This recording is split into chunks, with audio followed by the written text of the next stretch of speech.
नमस्कार। ई mirror channel में आप सभी का स्वागत है। कलम के जादूगर धनपत राय श्रीवास्तव उर्फ मुंशी प्रेमचंद का जन्म 31 जुलाई 1880 को वाराणसी के लम्ही गांव में हुआ था। उनकी प्रचलित कहानियों में से एक अनाथ लड़की भी रही है। तो आइए हम सुनते हैं अनाथ लड़की। अनाथ लड़की। सेठ पुरुषोत्तम दास पूना की सरस्वती पाठशाला का मुआयना करने के बाद बाहर निकले तो एक लड़की ने दौड़कर उनका दामन पकड़ लिया। सेठ जी रुक गए और मोहब्बत से उनकी तरफ देखकर पूछा, क्या नाम है? लड़की ने जवाब दिया, रोहिणी। सेठ जी ने उसे गोद में उठा लिया और बोले, तुम्हें कुछ इनाम मिला? लड़की ने उनकी तरफ बच्चों जैसी गंभीरता से देखकर कहा, तुम चले जाते हो, मुझे रोना आता है, मुझे भी साथ ले चलो। सेठ जी ने हंसकर कहा, मुझे बड़ी दूर जाना है, तुम कैसे चलोगी? रोहिणी ने प्यार से उनकी गर्दन में हाथ डाल लिए और बोली, जहाँ तुम जाओगे वहीं मैं भी चलूँगी, मैं तुम्हारी बेटी होंगी।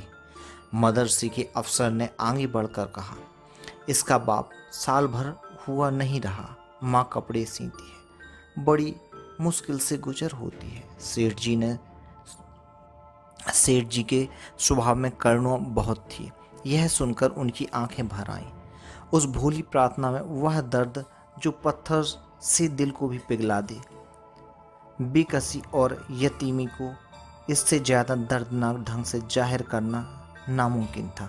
उन्होंने सोचा, इस नन्हे से दिल में न जाने क्या अरमान होंगे और लड़कियां अपने खिलौने दिखाकर कहती होंगी, यह मेरे बाप ने दिया है। वह अपने बाप के साथ मदरसे आती होंगी, उनके साथ मेले में जाती होंगी और उनकी दिलचस्पियों का जिक्र करती होंगी। यह सब बातें सुनकर इस भोली लड़की को भी ख्वाहिश होती होगी कि मेरा बाप होता। माँ की मोहब्बत में गहराई और आत्मीयता होती है जिसे बच्चे समझ नहीं सकते। बाप की मोहब्बत में खुशी और चाव होता है जिसे बच्चे खूब समझते हैं। सेठ जी ने रोहिणी को प्यार से गले लगा लिया और बोले, अच्छा, मैं तुम्हें अपनी बेटी बनाऊंगा, लेकिन खूब जी लगा कर पढ़ना, अब छुट्टी का वक्त आ गया है, मेरे साथ आओ तो मैं घर पहुंचा दूं। यह कहकर उन्होंने रोहिणी को अपनी मोटर कार में बिठा लिया। रोहिणी ने बड़े इत्मीनान से और गर्व से अपनी सहेलियों की तरफ देखा।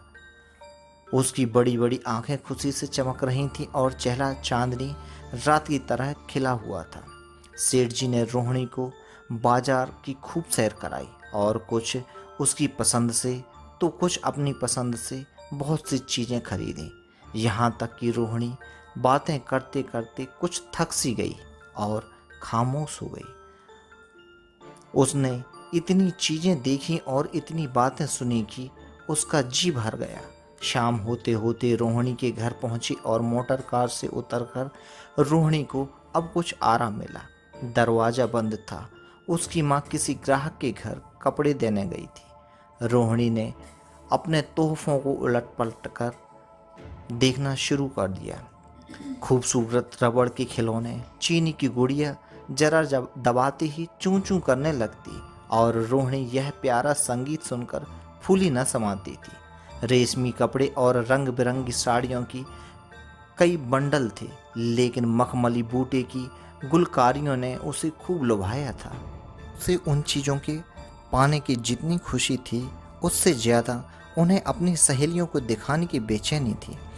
सुंदरी के जूते अच्छे सही, लेकिन उनमें ऐसे फूल कहाँ हैं, ऐसी गुड़ियाँ उसने कभी देखी भी ना होंगी। इन ख्यालों में उसके दिल में उमंग भर आई और वह अपनी मोहनी आवाज़ में एक गीत गाने लगी। सेठ जी दरवाजे पर खड़े इन पवित्र दृश्य का हार्दिक आनंद उठा रहे थे। इतने में रोहिणी की माँ रुक्मणी कपड़ों की एक पोटली लिए हुए आती दिखाई दी।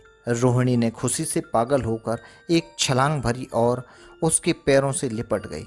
रुक्मणी का चेहरा पीला था, आंखों में हसरत और बेकसी छिपी हुई थी। गुप्त चिंता का सजीव चित्र मालूम होती थी, जिसके लिए जिंदगी में कोई सहारा नहीं।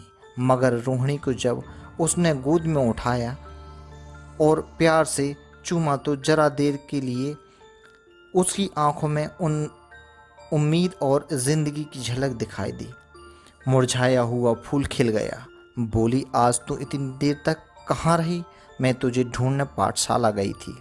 रोहिणी ने हुमक कर कहा, मैं मोटर कार में बैठकर बाजार गई थी। वहाँ से बहुत अच्छी अच्छी चीज़ें लाई हूँ। वह देखो कौन खड़ा है। माँ ने सेठ जी की तरफ ताका और लजाकर से झुका लिया। बरामदे में पहुँचते ही रोहिणी माँ की गोद से उतरकर सेठ जी के पास गई और अपनी माँ को यकीन दिलाने के लिए भोलेपन से बोली, क्यों, तुम मेरे बाप हो ना? सेठ जी ने उसे प्यार करके कहा, हाँ, तुम मेरी प्यारी बेटी हो। रोहिणी ने उनसे मुंह की तरफ याचना भरी आंखों से देखकर कहा, अब तुम रोज यहीं रहा करोगे? सेठ जी ने उसके बाल सुलझाकर जवाब दिया, मैं यहाँ रहूँ तो काम कौन करेगा? मैं कभी कभी तुम्हें देखने आया करूँगा, लेकिन वहाँ से तुम्हारे लिए अच्छी अच्छी चीज़ें भेजूँगा। रोहिणी कुछ उदास हो गई। इतने में उसकी माँ ने मकान का दरवाज़ा खोला और बड़ी फुर्ती से मैले विछावन और फटे हुए कपड़े समेटकर कोने में डाल दिए कि कहीं सेठ जी की निगाह उन पर न पड़ जाए। यह स्वाभिमान स्त्रियों की खास अपनी चीज़ है। रुक्मणी अब इस सोच में पड़ी थी कि मैं इनकी क्या खातिर तवाजु करूं। उसने सेठ जी का नाम सुना था। उनका पति हमेशा उनकी बढ़ाई किया करता था। वह उनकी दया और उदारता की चर्चाएं अनेकों बार सुन चुकी थी। वह उन्हें अपने मन का देवता समझा करती थी। उसे क्या उम्मीद कि अभी उनका घर भी उनके कदमों से रोशन होगा। लेकिन आज जब वह शुभ दिन संयोग से आया तो वह इस काबिल भी नहीं कि उन्हें बैठने के लिए एक मूढ़ा दे सके। घर में पान और इलायची भी नहीं। वह अपने आंसुओं को किस तरह ना रोक सके। आखिर जब अंधेरा हो गया और पास के दुकानदारों ने घंटों और नगाड़ों की आवाज़ें आने लगीं तो उन्होंने जरा ऊंची आवाज़ में कहा, बाई जी, अब मैं जाता हूँ। मुझे अभी यहाँ बहुत काम करना है। मेरी रोहिणी को कोई तकलीफ़ ना हो। मुझे जब मौका मिलेगा उसे देखने आऊँगा। उसके पालने पोसने का काम मेरा है और मैं उसे बहुत खुशी से पूरा करूँगा। उसके लिए अब तुम कोई फिक्र मत करना। मैंने उनका वजीफा बांध लिया है और यह उसकी पहली किस्त है। यह कहकर उन्होंने अपना खूबसूरत बटुआ निकाला और रुक्मणी के सामने रख दिया। गरीब औरत की आंखों से आंसू जारी थे। उसका जी बरवस चाहता था कि उसके पैर पकड़कर खूब रोए। आज बहुत दिनों के बाद एक सच्चे हमदर्द की आवाज़ उसके मन में आई थी। जब सेठ जी चले तो उसने दोनों हाथों से प्रणाम किया। उसके हृदय की गहराइयों से प्रार्थना निकली, अपने एक बेबस पर दया की है, ईश्वर आपको इसका बदला दे। दूसरे दिन रोहिणी पाठशाला गई तो उसकी बाकी सज धज आंखों में खूबी जाती थी। उस्तानियों ने उसे बारी बारी प्यार किया और उसकी सहेलियां उसकी एक एक चीज़ को आश्चर्य से देखती और ललचाती थीं। अच्छे कपड़ों से कुछ स्वाभिमान का अनुभव होता था। आज रोहिणी वह गरीब लड़की ना रही जो दूसरों की तरफ विवश नेत्रों से देखा करती थी। आज उसकी एक एक क्रिया से ससोचित गर्व और चंचल टपकती थी और उसकी जबान एक दम के लिए भी न रुकती थी। कभी मोटर की तेजी का जिक्र था, कभी बाजार की दिलचस्पियों का बयान, कभी अपनी गुड़ियों के कुशल मंगल की चर्चा थी और कभी अपने बाप की मोहब्बत की दास्तान। दिल था कि उमंगों से भरा हुआ था। एक महीने बाद सेठ पुरुषोत्तम दास ने रोहिणी के लिए फिर तोहफे और रुपए रवाना किए। बेचारी विधवा को उनकी कृपा से जीविका की चिंता से छुट्टी मिली। वह भी रोहिणी के साथ पाठशाला आती और दोनों माँ बेटियाँ एक ही दरवाजे के साथ साथ पढ़ती। लेकिन रोहिणी का नंबर हमेशा माँ से अव्वल रहा। सेठ जी जब पूना की तरफ से निकलते तो रोहिणी को देखने जरूर आते और उनका आगमन उसकी प्रसन्नता और मनोरंजन के लिए महीनों का सामान इकट्ठा कर देता। इसी तरह कई साल गुजर गए और रोहिणी ने जवानी के मुहाने हरे भरे मैदान में पैर रखा, जबकि बचपन की भोली भाली अदाओं में एक खास मतलब और इरादों का दखल हो जाता है। रोहिणी अब आंतरिक और बाह्य सौंदर्य में अपनी पाठशाला की नाक थी। हाव भाव में आकर्षण, गंभीरता, बातों में गीत का सा खिंचाव और गीत का सा आत्मिक रस था। कपड़ों में रंगीन सादगी, आंखों में लाज संकोच, विचारों में पवित्रता। जवानी थी मगर घमंड और बनावट और चंचलता से मुक्त। उसमें एक एकाग्रता थी, ऊंची इरादों से पैदा होती है। स्त्रियोचित उत्कर्ष की मंजिलें वह धीरे धीरे तय करती चली जाती थी। सेठ जी के बड़े बेटे नरोत्तम दास कई साल तक अमेरिका और जर्मनी की यूनिवर्सिटियों की खाक छानने के बाद इंजीनियरिंग विभाग में कमाल हासिल करके वापस आए थे। अमेरिका के सबसे प्रतिष्ठित कॉलेज में उन्होंने सम्मान का पद प्राप्त किया था। अमेरिका के अखबार एक हिंदुस्तानी नौजवान की इस शानदार कामयाबी पर चकित थे। उन्हीं का स्वागत करने के लिए बम्बई में एक बड़ा जलसा किया गया था। इस उत्सव में शरीक होने के लिए लोग दूर दूर से आए थे। सरस्वती पाठशाला को भी निमंत्रण मिला और रोहिणी को सेठानी जी ने विशेष रूप से आमंत्रित किया। पाठशाला में हफ्तों तैयारियां हुई। रोहिणी को एक दम के लिए भी चैन न था। यह पहला मौका था कि उसने अपने लिए बहुत अच्छे अच्छे कपड़े बनवाए। रंगों के चुनाव में वह मिठास थी, काट छांट में वह फवन जिससे उसकी सुंदरता चमक उठी। सेठानी कौशल्या देवी उसे लेने के लिए रेलवे स्टेशन पर मौजूद थीं। रोहिणी गाड़ी से उतरते ही उनके पैरों की तरफ झुकी, लेकिन उन्होंने उसे छाती से लगा लिया और इस तरह प्यार किया कि जैसे वह उनकी बेटी है। वह उसे बार बार देखती थी और आंखों से गर्व और प्रेम टपक पड़ता था।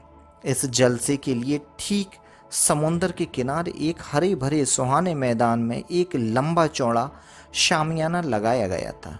एक तरफ आदमियों का समुद्र उमड़ा हुआ था, दूसरी तरफ समुद्र की लहरें उमड़ रही थीं।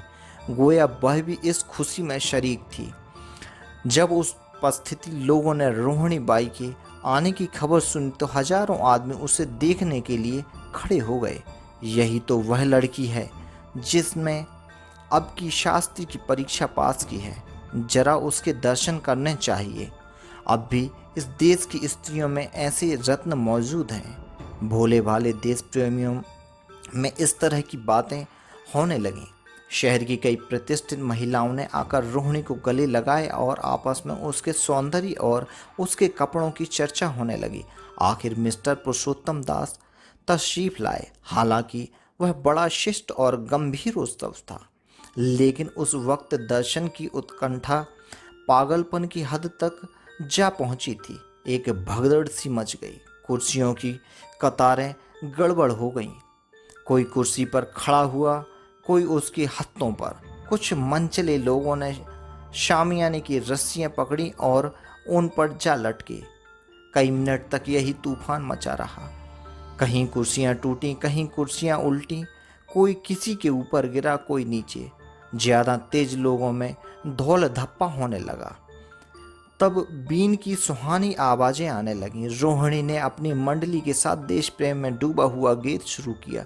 सारे उपस्थित लोग बिल्कुल शांत थे और उस समय वह सुरीला राग, उसकी कोमलता और स्वच्छता, उसकी प्रभावशाली मधुरता, उसकी उत्साह भरी वाणी दिलों पर वह नशा सा पैदा कर रही थी जिससे प्रेम की लहरें उठती हैं, जो दिल से बुराइयों को मिटाता है और उससे जिंदगी हमेशा याद करने वाली यादगारें पैदा हो जाती हैं। गीत बंद होने पर तारीफ की एक आवाज़ न आई। वहीं ताने कानों पर अब तक गूंज रही थीं। गाने के बाद विभिन्न संस्थाओं की तरफ से अभिनंदन पेश हुआ और तब नरोत्तम दास लोगों को धन्यवाद देने के लिए खड़े हुए, लेकिन उनके भाषण से लोगों को थोड़ी निराशा हुई। यों दोस्तों की मंडली में उनकी व्रतकृत्यता के आवेग और प्रवाह की कोई सीमा न थी, लेकिन सार्वजनिक सभा के सामने खड़े होते ही शब्द और विचार ही उनसे बेवफाई कर जाते थे। उन्होंने बड़ी बड़ी मुश्किल से धन्यवाद के कुछ शब्द कहे और तब अपनी योग्यता की लज्जित स्वीकृति के साथ अपनी जगह पर आ बैठे। कितने ही लोग उनकी योग्यता पर ज्ञानियों की तरह सिर हिलाने लगे। अब जलसा खत्म होने का वक्त आया। वह रेशमी हार जो सरस्वती पाठशाला की ओर से भेजा गया था मेज पर रखा हुआ था। उसे हीरो के गले में कौन डाले। प्रेसिडेंट ने महिलाओं की पंक्ति की ओर नजर दौड़ाई। चुनने वाली आंख रोहिणी पर पड़ी और ठहर गई। उसकी छाती धड़कने लगी, लेकिन उत्सव के सभापति के आदेश का पालन आवश्यक था। वह सर झुकाए कुछ मेज के पास आई और कांपते हाथों से हार को उठा लिया। एक क्षण के लिए दोनों की आंखें मिली और रोहिणी ने नरोत्तम दास के गले में हार डाल दिया। दूसरे दिन सरस्वती पाठशाला के मेहमान विदा हुए, लेकिन कौशल्या देवी ने रोहिणी को ना जाने दिया। बोली, अभी तुम्हें देखने से जी नहीं भरा। तुम्हें यहाँ एक हफ्ते और रहना होगा। आखिर मैं भी तो तुम्हारी माँ हूँ। एक माँ से इतना प्यार और दूसरी माँ से इतना अलगाव। रोहिणी कुछ जवाब न दे सकी। यह सारा हफ्ता कौशल्या देवी ने उसकी विदाई की तैयारियों में खर्च किया। 7वें दिन उसे विदा करने के लिए स्टेशन तक आई। चलते वक्त उसे गले मिली और बहुत कोशिश करने पर भी आंसुओं को न रोक सकी। नरोत्तम दास भी आए थे। उनका चेहरा उदास था। कौशल्या ने उनकी तरफ सहानुभूतिपूर्वक आंखों से देखा।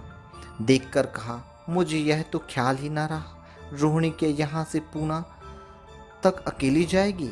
क्या हर्ज है, तुम ही चले जाओ, शाम की गाड़ी से लौट आना। नरोत्तम दास के चेहरे पर खुशी की लहर दौड़ गई, जो इन्हें शब्दों में ना छिप सकी। अच्छा, मैं ही चला जाऊंगा। वह इस फिक्र में थे कि देखें विदाई की बातचीत का मौका भी मिलता है या नहीं। अब वह खूब जी भर कर अपना दर्द दिल सुनाएंगे और मुमकिन हुआ तो उस लाज संकोच को जो उदासीनता के पर्दे में छिपी हुई है मिटा देंगे। रुक्मणी को अब रोहिणी की शादी की फिक्र पैदा हुई। पड़ोस की औरतों में उसकी चर्चा होने लगी थी। लड़की इतनी सयानी हो गई है, अब क्या बुढ़ापे में ब्याह होगा। कई जगह से बात आई। उनसे कुछ बड़े प्रतिष्ठित घराने थे, लेकिन जब रुक्मणी उन पैमानों को सेठ जी के पास भेजती तो वे यही जवाब देते कि मैं खुद फिक्र में हूँ। रुक्मणी को उनकी यह टाल मटोल बुरी मालूम होती थी। रोहिणी को बम्बई से लौटे महीना भर हो चुका था। एक दिन वह पाठशाला से लौटी तो उसे अम्मा की चारपाई पर एक खत पड़ा हुआ मिला। रोहिणी पढ़ने लगी। लिखा था, बहन, जब से मैंने तुम्हारी लड़की को बम्बई में देखा है मैं उस पर रीझ गई हूँ। अब उसके बगैर मुझे चैन नहीं है। क्या मेरा ऐसा भाग्य होगा कि वह मेरी बहू बन सके। मैं गरीब हूँ, लेकिन मैंने सेठ जी को राजी कर लिया है। तुम भी मेरी यह विनती कबूल करो। मैं तुम्हारी लड़की को चाहे फूलों की सेज पर ना सुला सकूं, लेकिन इस घर का एक एक आदमी उसे आंखों की पुतली बना कर रखेगा। अब रहा लड़का, माँ के मुंह से लड़के का बखान कुछ अच्छा नहीं मालूम होता, लेकिन यह कह सकती हूँ कि परमात्मा ने यह जोड़ी अपने हाथों से बनाई है। सूरत में, स्वभाव में, विद्या में, हर दृष्टि से वह रोहिणी के योग्य है। तुम जैसे चाहो अपना इत्मीनान कर सकती हो। जवाब जल्द देना और ज़्यादा क्या लिखूं। नीचे थोड़े से शब्दों में सेठ जी ने उस पैगाम की सिफारिश की थी। रोहिणी गालों पर हाथ रखकर सोचने लगी। नरोत्तम दास जी की तस्वीर उसकी आंखों के सामने आ खड़ी हुई। उनकी वह प्रेम की बातें जिनका सिलसिला बम्बई से पूना तक नहीं टूटा था, कानों में गूंजने लगी। उसने एक ठंडी सांस ली और उदास होकर चारपाई पर बैठ गई। सरस्वती पाठशाला में एक बार फिर सजावट और सफाई के दृश्य दिखाई दे रहे थे। आज रोहिणी की शादी का शुभ दिन था। शाम का वक्त, बसंत का सुहाना मौसम। पाठशाला के दारो दीवार मुस्कुरा रहे थे और हरा भरा बाग नहीं समाता। चंद्रमा अपनी बारात लेकर पूरब की तरफ से निकला। उसी वक्त मंगलाचरण का सुहाना राग उस रुपहली चांदी और हल्के हल्के हवा के झोंकों में लहरें मारने लगा। दूल्हा आया, उसे देखते ही लोग हैरत में आ गए। यह नरोत्तम दास थे। दूल्हा मंडप के नीचे गया। रोहिणी की माँ अपने को रोक न सकी। उसी वक्त जाकर सेठ जी के पैरों पर गिर पड़ी। रोहिणी की आंखों में प्रेम और आनंद के आंसू बहने लगे। मंडप के नीचे हवन कुंड बना था। हवन शुरू हुआ, खुशबू की लपटें हवा में उठी और सारा मैदान महक गया। लोगों के दिलो दिमाग में ताजगी की उमंग पैदा हो गई। फिर संस्कार की बारी आई।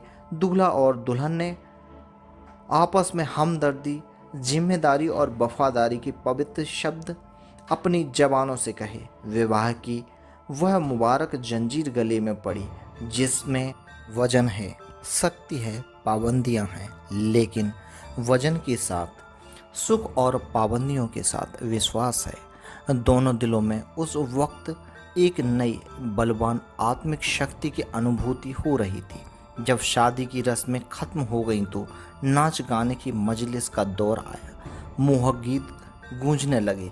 सेठ जी थक कर चूर हो गए थे।